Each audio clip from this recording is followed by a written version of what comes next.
예수님이 사랑하는 제자들을 불러 모아놓고 내가 이제 십자가를 지고 이 세상을 떠날 것이라는 사실을 알려주신 일이 있습니다. 그 말을 들었던 제자들이 얼마나 당황했겠습니까? 얼마나 걱정했겠습니까? 얼마나 근심했겠습니까? 아니, 우리가 3년 동안 모든 걸 다 버려두고 예수님을 쫓아다녔는데 이게 무슨 일입니까? 말도 안 되는 소리입니다. 그냥 돌아가시는 것도 아니고 십자가에서 처형을 받고 돌아가신다는 게 이게 말이나 됩니까? 마음에 심한 근심을 하고 있을 때 예수님이 요한복음 14장 1절부터 요한복음 16장 33절에 이르는 긴 다락방 설교의 말씀을 해주질 않았습니까? 잘 아는 말씀입니다. 너희는 마음에 근심하지 말라. 하나님을 믿으니 또 나를 믿어라. 그런 말씀으로 위로의 말씀을 주십니다. 그러면서 하시는 말씀이 내가 떠나가면 진리의 영이 되시는 보혜사 성령을 보내주셔서 너희들을 떠나지 않고 함께 있게 해 주시겠다 약속을 해 주셨습니다.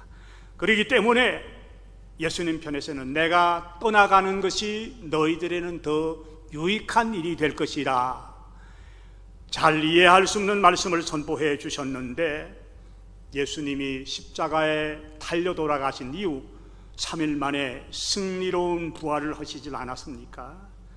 그리고 40일 동안 이 세상에 계시면서 이곳저곳 다니면서 제자들을 만나주고 예수님이 부활하셨던 사실을 증거를 해 주셨습니다. 그런 다음에 감람산에서 하나님의 나라로 승천하지 않았습니까? 그럴 때 제자를 향해서 이곳을 떠나지 말고 기도하라고 권면해 주셨는데, 그 말씀을 들었던 제자들과 성도들 120명이 마가의 다락방에 모여서 한 마음으로 간절히 기도하기 시작했습니다. 열흘쯤 기도하고 나니까 놀라운 사건이 벌어지죠. 그게 오순절 성령 강림 사건입니다.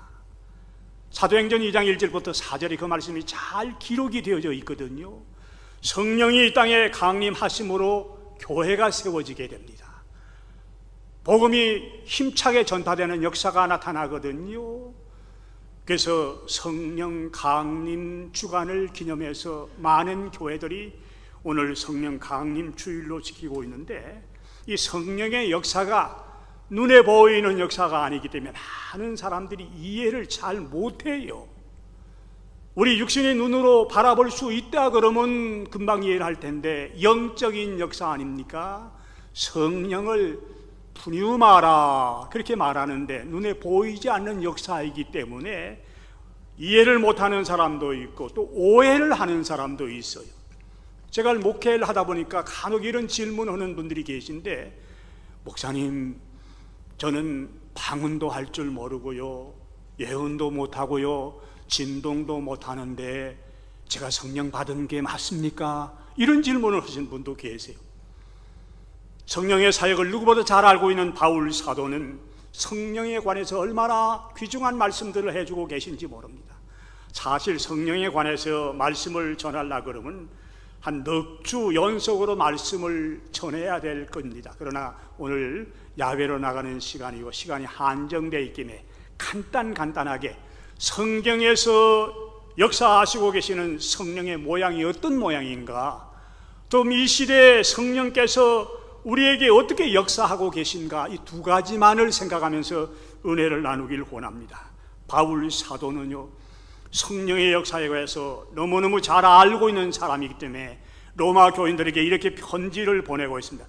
누구든지 그리스도의 영이 없으면 그리스도의 사람이 아니다. 굉장히 엄한 말씀 같지요? 교회 나온다고 해서 다 그리스도의 사람이 아니란 말씀이에요.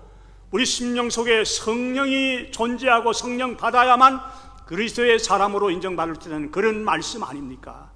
그러면 저는 방언도 못하고 저는 예언도 못하는데 저 교회 나간 지 10년, 20년이 되는데 저는 그럼 성령 못 받았으면 하나님의 사람이 아닙니까? 그렇게 질문하는 사람도 있을 거예요.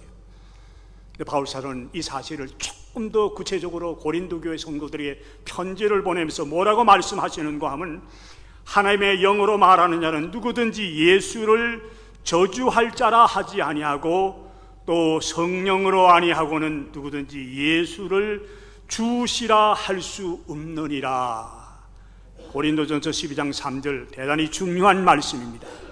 여러분들이 예수님을 주라고 믿으십니까? 그런 사람 성령 받은 사람입니다. 방언 못 하셔도 괜찮아요. 진동 못 하셔도 괜찮아요. 예수님을 구주로 믿는 것 자체가 성령의 힘으로, 성령의 능력으로 된다고 말씀하고 있기 때문에 이 시간에 영어로 말씀 Jesus is my Lord, 이런 신앙의 고백을 할 줄 아는 사람들은 성령 받은 사람들이에요. 의심하지 마세요.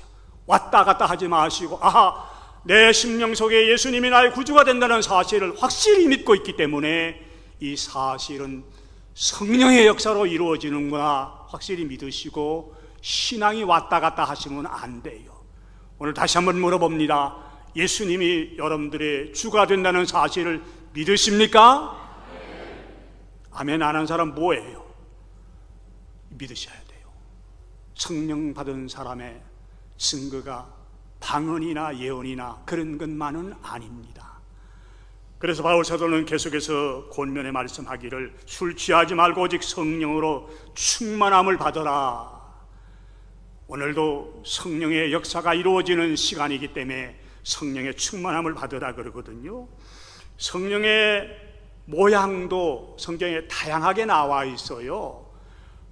어떤 데는 보면 진리의 영이라, 그리스도의 영이라, 하나님의 영이라, 능력의 영이라, 불변의 영이라, 보혜사라, 다 같은 표현입니다. 성령에 대한 다른 이름이 있고 성령의 역사도 달라요.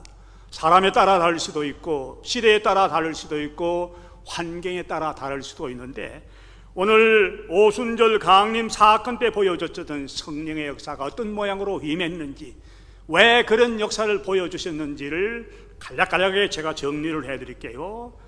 성령님이 오순절 임할 때 사도행전 2장 2절 보니까 바람같이 역사했다.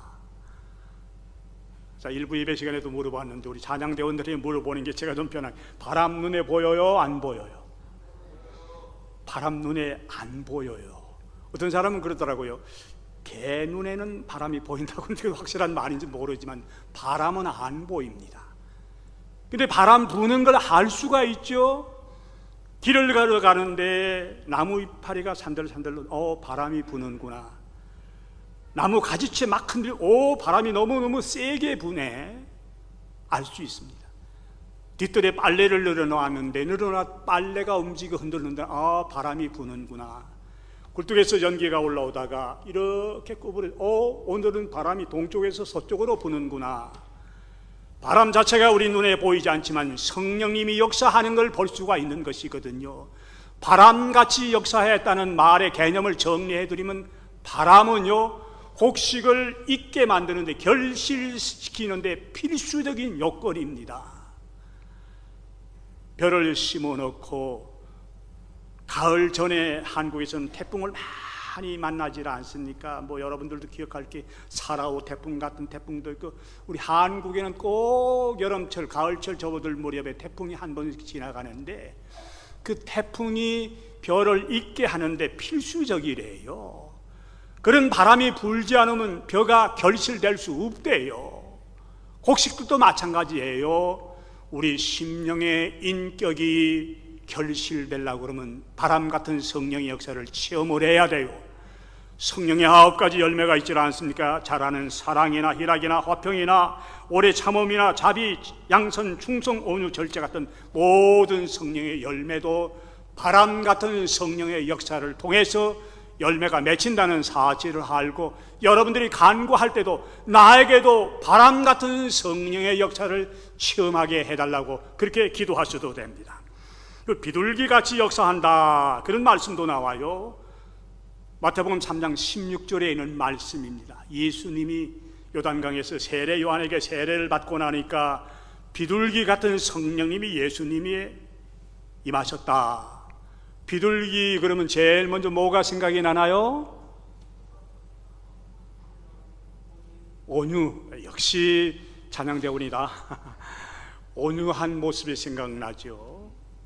화평의 상징이기도 합니다. 성령 받은 사람은 온유하셔야 돼요. 우리 예수님도 말씀을 하셨습니다. 나는 마음이 온유하고 겸손하다. 비둘기 같은 성령의 역사가 필요한 사람이 있죠. 그래서 교회 안에서는 성깔 부리면 안 돼요. 교회 안에서는 싸우면 안 돼요. 큰 소리 치면 안 돼요. 예수 믿는 사람들이 성전 안에서 성깔 부리고 성전 안에서 큰 소리 지르고 싸우는 것 있을 수 없는 얘기입니다. 비둘기 같은 성령의 역사를 체험을 함으로써 여러분의 마음도 예수님의 마음을 닮아 온유해 주시기를 부탁을 드리는 겁니다. 물과 같이 역사할 때도 있대요. 요한복음 7장 38절 말씀인가요? 나를 믿는 자는 성경의 이름같이 그 배에서 생수의 강이 흘러나오리라. 생수의 강이란 말씀은 성령을 가리키는 말씀입니다. 물은 우선 시원하게 해주질 않습니까? 해가를 면하게 해주고 시원하게 해주는 역사, 물이 보여주는 역사입니다. 또 깨끗하게 정결하게 씻겨주는 역사도 물이 하는 역사이지요. 살다 보면 마음이 참 답답할 때가 얼마나 많이 있어요. 아주 체한 것 같이 속이 거북하고 뭔가 무거운 마음으로 살아가시는 분들 참 많이 계실 텐데, 성령의 은혜를 체험하게 되면 눈녹듯이 싹 하시면서 시원함을 체험할 때가 있어요. 오늘 생수와 같이 역사하시는 물의 성령의 역사를 체험하심으로 여러분의 심령 속에 시원함을 체험하며 살아나가시기를 주님의 이름으로 부탁을 드리는 겁니다. 그리고 사도행전 역시 2장 2절 오순절 때 강림하신 성령의 모습을 불과 같이 역사했다. 불은 여러 가지 기능들을 가지고 있죠. 어둠을 물리쳐 주어요. 또 열심을 상정하고 뜨거움을 나타내지 않습니까? 요즘 현대 교인들의 신앙생활들을 점검을 해보면 너무 뜨뜻미지근해요. 저 사람이 예수를 믿는 사람인지 안 믿는 사람인지 구별이 안 될 정도로 간신히 그저 주일날 한 번 올라와서 예배드린 걸로 신앙생활 다 했다고 생각하면서 나는 크리스찬이다, 나는 어느 교회 집사다 이러면서 살고 있는 사람이 있는데, 그렇게 뜨뜻미지근하게 생활하는 사람은 불과 같은 뜨거운 성령의 체험을 좀 거쳐야 돼요. 열심히 있게 신앙생활을 해야 되거든요. 신앙생활하는 사람들에게 우리가 추구할 수 있는 것은 열심이에요. 교회를 섬기든지 가정을 섬기든지 뭔가 열심을 가지고 뜨거운 심정으로 교회를 섬겨나가야지, 맹맹하게 주일날 앉아서 그저 찬양 부를 때 엉뚱한 데나 보고 말씀에 귀를 기울이지 않고 딴 생각하고 앉아있는 것, 뜨거운 성령의, 불같은 성령의 역사를 체험해야 되기 때문에 오늘도 여러분들의 신앙이 너무 맹맹하다든지 나는 미지근한 생활하고 있는데 하나님 초대교회 오순절 때에 내려진 불같은 성령의 역사를 나에게도 좀 허락하셔서 열심 가지고 뜨거움 가지고 교회를 섬길 수 있도록 도와달라고 기도하셔야 돼요. 아멘입니까? 신앙생활 좀 열심히 하셔야 돼요. 열심히. 저는 성격적으로 좀 게을르게 하는 것도 또 미지게 하는 거 이렇게 잘 안 맞아요. 은퇴한 목사가 자꾸 쓸데없는 소리 하면 또 강단이 세워주지도 않겠지 또. 그러나 뭐 여러분들 비 맞추기 위해서 제가 선건 아니니까 좀 열심을 가지고 신앙생활 하셔야 돼요. 마지막 한 가지만 더 말씀드리면 도장같이 역사한다. 고린도후서 1장 22절에 나와 있는 말씀인데, 우리에게 인치시고 보증으로 우리 마음에 성령을 주셨느니라. 인치신다는 말이 도장 찍는다는 말 아닙니까? 한국에는 지금도 중요한 서류는 반드시 인감 도장을 찍어야 돼요. 물론 뭐 많이 변해서 이제 사인하는 기관들도 있는데 도장을 찍어야 그게 보증, 확인한다는 말이거든요. 성령께서 여러분들 한 사람 한 사람을 보시고 그래 내가 보증해 주마 그러면서 성령의 인을 치시고 그 다음 선물로 성령을 주셨다. 귀한 사실이거든요. 하나님께서 확인해 준 도장을 받았다고 생각을 합니까? 하나님께서 여러분들 한 분 한 분을 보면서 그래 평안교회 아무개아무개 집사 아무개아무개 장로 내가 보증해 주마 마지막 도장을 찍어주시고 그런 사람에게 성령 주신다고 말씀하셨는데 하나님이 확인해 주는 도장을 받았는지 한번 점검을 해보자는 말씀이거든요. 하나님의 도장 받으셨습니까? 하나님의 확인 받으셨어요? 그런 사람들에게 성령을 주신다. 오늘 시간 관계로 다 말씀을 드리지 못하고 몇 가지 말씀드리고, 그럼 오늘 시대에 성령이 눈에 보이질 않지만 우리들에게 무슨 일을 좀 해주고 있는지를 좀 알고 성령님 지시대로 성령님이 인도하는 대로 살아나가야 되지 않겠습니까? 몇 가지만 말씀드릴게요. 우리와 함께 해주시는 일을 해주신다. 요한복음 14장 16절 말씀입니다. 십자가를 지고 떠나가시게 된다는 사실을 알고 근심하고 있는 제자들 향해서 주신 말씀이죠. 내가 아버지께 구하겠으니 그가 또 다른 보혜사를 너에게 주사 영원토록 너희와 함께 있게 하리라. 이 보혜사란 말이 좀 어려운 표현이에요. 쉽게 말씀드리면 진리의 영이라 또 성령의 다른 이름이라고 이렇게 생각하시면 돼요. 보혜사가 바로 성령님이세요. 이 보혜사란 말을 헬라 원문 성경을 보니까 파라클레토스란 말을 쓰고 있는, 파라란 말하고 클레토스란 말하고 두 개가 합쳐져서 만들어진 말이에요. 그런데 파라란 말은 우리 바로 옆이라는 뜻이에요. 내 곁이라는 뜻이에요. 클레토스란 말은 콜한다, 부른다는 뜻이거든요. 이 말을 조금 의역해서 풀어드리면 우리 곁에 불러주셔서 우리와 함께하는 영이란 말이 보혜사란 말이에요. 그래서 영어 성경에 번역할 때는 이 보혜사란 말을 어드바이스, 카운셀러, 우리에게 조언해주는 사람을 어드바이스라고 그러죠. 카운셀러는 상담가 아닙니까? 우리 곁에 계셔 주시면서 시간마다 우리에게 조언해 주시고 우리에게 진언해 주시고 우리의 가는 길을 상담해 주시는 그분이 성령님이시라는 그런 말씀이에요. 자, 성령님 지금도 여러분들과 함께 한다는 사실을 눈으로 보기는 어려워요. 근데 마음으로 믿어지십니까? 여러분들은 혼자 있는 존재가 아니에요. 어떤 사람은 목사님 나는 너무너무 외로워요. 우리 육신의 형제간이나 친척이나 부모님은 우리를 떠날 때가 있어요. 아주 미안하죠. 최창진 장로님 우리 곁을 떠나질 않았습니까? 가족들은 마음이 많이 아프실 거예요. 육신 형제 친척들은 언젠가는 떠나가게 돼요. 그러나 성령님이 우리와 함께 자리 잡고 계신다는 사실을 믿어야 돼요. 그래서 여러분들은 외로운 존재가 아닙니다. 예수 믿는 사람들 가운데 우울증 환자가 생긴다, 너무너무 외로워서 자꾸 약을 먹어야 잠을 잔다, 이런 분들도 계신데 함께 계셔 주시는 보혜사 성령님의 은혜를 체험한 사람은 외로움을 이겨나갈 수가 있어요. 우울증에 안 걸려요. 왜 우울증에 걸립니까? 예수 바로 믿게 되면 보혜사 성령님이 내 심령 속에 자리 잡고 시간마다 나와 함께 해주신다고 약속을 해주신 주님의 말씀이 있기 때문에 아하, 성령님이 지금도 나와 함께 해주시는구나 믿으시면 아멘 하세요. 성령님은 모든 걸 가르쳐 주시고 생각나게 해주신다. 읽었던 본문 말씀에 나와 있는 말씀이죠.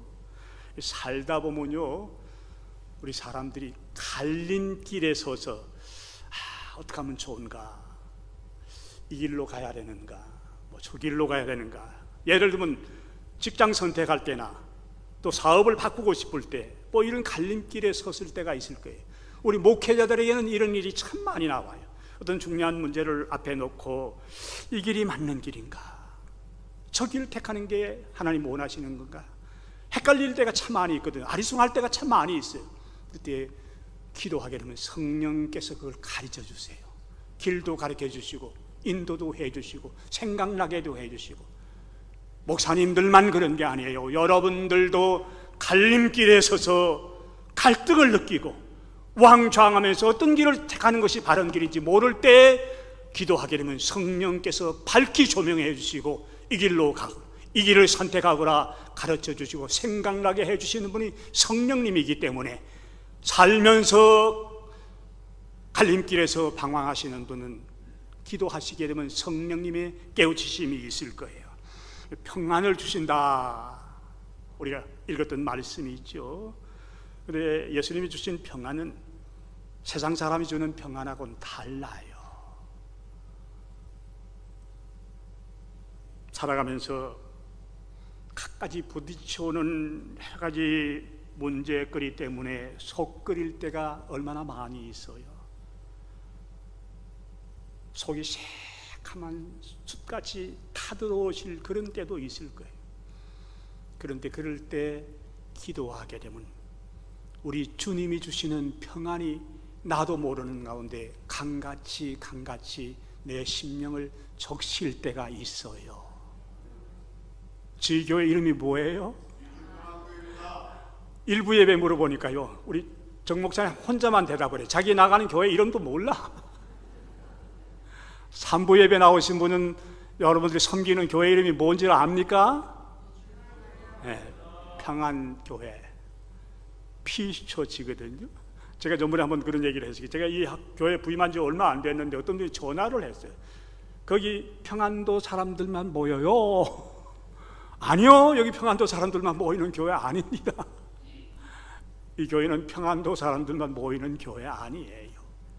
예수님이 우리 심령 속에 주시기를 원하시는 평안을 추구하는 교회예요. 믿으십니까? 평안교회가 그래도 평안한 교회입니다. 제가 목회를 하고 있을 때요, 처음 오시는 분들이 간혹 이제 식사 자리에 식사하면 목사님 이상한 일이네요. 이 교회 본당에 들어가서 머리를 숙이고 기도하면요 마음이 평안해져요. 그런 말을 여러 사람한테 들었어요. 믿으십니까? 평안교회 평안이 넘치는 교회입니다. 그렇게 알고 사시고 시간마다 갈등을 느낄 때, 소가리를 할 때 내 심령 속에 물붓듯 부어주시는 주님의 평안이 내 심령을 사로잡도록 기도하셔야 됩니다. 그 다음에 두 가지만 더 말씀드릴게요. 진리 가운데로 인도해 주신다. 진리의 성령이 오시면 그가 너희를 모든 진리 가운데로 인도하시리니. 진리가 뭐예요? 누가 진리예요? 우리 주님이 그렇게 말씀하셨죠. 내가 곧 길이요 진리요 생명이니 나를 말미암지 않고는 아버지께로 올 자가 없느니라. 성령님은 지금도 여러분들을 진리 되시는 예수님께로 인도해 주신대요. 얼마나 감사해요. 오늘 저는 주일 예배를 드리면서, 물론 예배 끝난 다음에 야외에 나가서 하나님이 만든 동산 속에서 진교하고 모임을 가질 텐데, 참 고마운 건 우리 성도들 사랑의 마음들을 심어주시고, 우리 최상진 장로님 신방할 때나 전국 한송 예배나 학원 예배 참 한 마음으로 도와주는 이런 모습을 보시 참 너무 감사하고, 우리를 세상 길로 내보내질 않고 하나님의 울타리 속에 묶어주셔서 이렇게 섬기면서 살아가는 것 너무너무 감사하구나. 여러분들을 세상 밖으로 내보내지 않은 것 너무너무 감사한 일 아닙니까?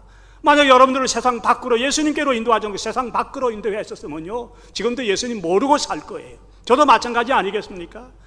제가 진리 되시는 예수님께로 인도받았다는 사실은 저로서는 너무너무 익사이팅한 일이에요. 제가 술꾼 안 된 거 감사하죠. 도박꾼 안 된 거 감사하죠. 마약 환자 되지 않은 거 감사하죠. 진리 되시는 예수님께로 인도해서 성령님의 도우심으로 여기까지 왔다는 사실은 제게만 해당되는 사실이겠습니까? 여러분 한 분 한 분에게도 오늘도 진리 되시는 예수님께로 인도해 주시는 성령님의 역사하심이 있다. 마지막 한 가지입니다. 세상을 이길 수 있게 해주신다. 아까 근심하고 있는 제자들에게 너희는 마음에 근심하지 말라. 하나님을 믿으니 또 나를 믿어라. 그렇게 말씀을 시작하신 예수님은 제일 마지막 결론적인 부분, 요한복음 16장 33절을 말씀을 통해서 이렇게 말씀합니다. 세상에서는 너희가 환난을 당하나 내가 세상을 이기었노라. 예수님 환난 많이 당하시질 않았습니까? 참 많은 환난 당하셨는데 예수님이 패배를 당하신 게 아니에요. 예수님이 지신 게 아니에요. 어떤 사람은 예수님은 패배를 당한 사람이기 때문에 십자가에 못 박혀 어림도 없는 사람이 천만의 말씀이 예수님 세상을 이기시거든요. 내리신 결론이에요. 예수님이 이기셨기 때문에 성령의 도우심을 받는 우리들도 세상을 이겨나갈 수 있다. 믿으십니까?